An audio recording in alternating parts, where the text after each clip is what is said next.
Hey everyone, so in this video we're going to look at factoring trinomials, so things with three terms, and this is going to be where this leading coefficient isn't 1. So in the last section we looked at the kind that were just x squared, and those were pretty straightforward. We did what multiplied to the end, add to be the middle, and that was it. Once there's a number out front, these get a bit more tricky. This is a pretty easy version of one, and I'll do another video with one where the numbers are really hard to work with. And in this I'm going to show two methods. I can think of at least 4 methods for doing this. A lot of times the videos that come with the problems show this kind of reverse FOIL version, and to me that is the most difficult, obnoxious way to do these. That is just so convoluted, and you do all this work and you could have just seen the answer. So the two versions I'm going to show you, to me, are the easiest ways to do this style problem. The first thing I'm going to do is AC method, and AC refers to when we do quadratic formula, and we'll see this in another chapter. You may have seen it in high school classes already, but A is what's used to stand in for this x squared coefficient, and then B is the linear, and C is the one on the end. And so when I say AC, we're referring to the 2 and the 12, the first and the third terms. And both the methods I'm going to show you, we're going to go A times C. That's our first move on these. So we'll go 2 times 12, and that gets us 24. And then much like the previous section, where we did what multiplied to the end and added to the middle, now we're going to do what multiplies to AC and adds to the middle. So pretty similar to what we've seen. So we're looking for two numbers that multiply to be 24 now, and then add to be negative 11.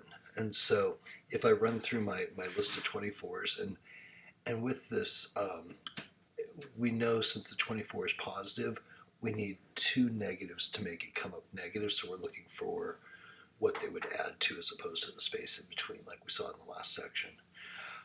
So, we have 1 and 24, we have 2 and 12, we have 3 and 8, and we have 4 and 6.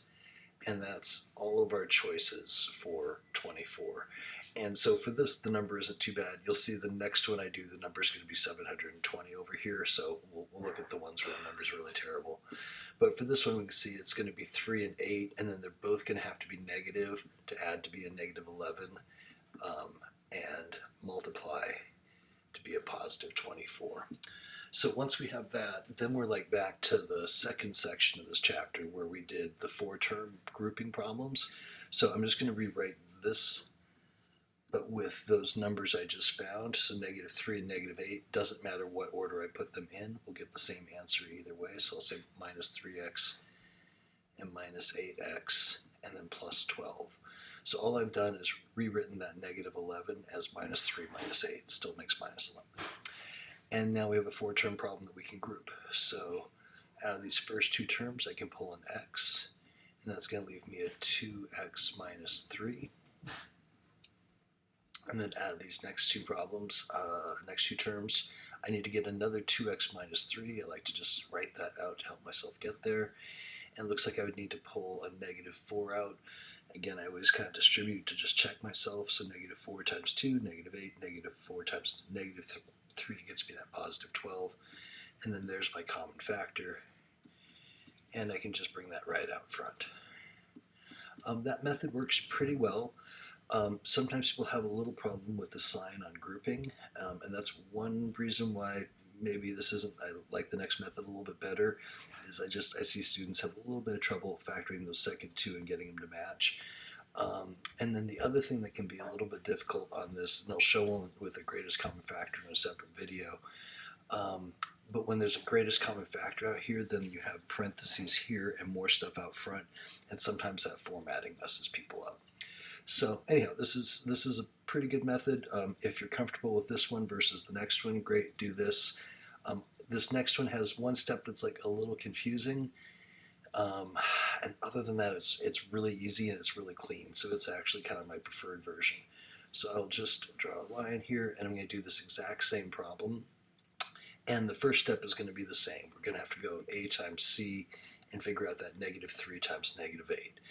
So then the difference comes in, instead of writing it as 4 terms like I did up here, we just write 2x minus, what was it, 3x, or sorry, yeah, 2x minus 3.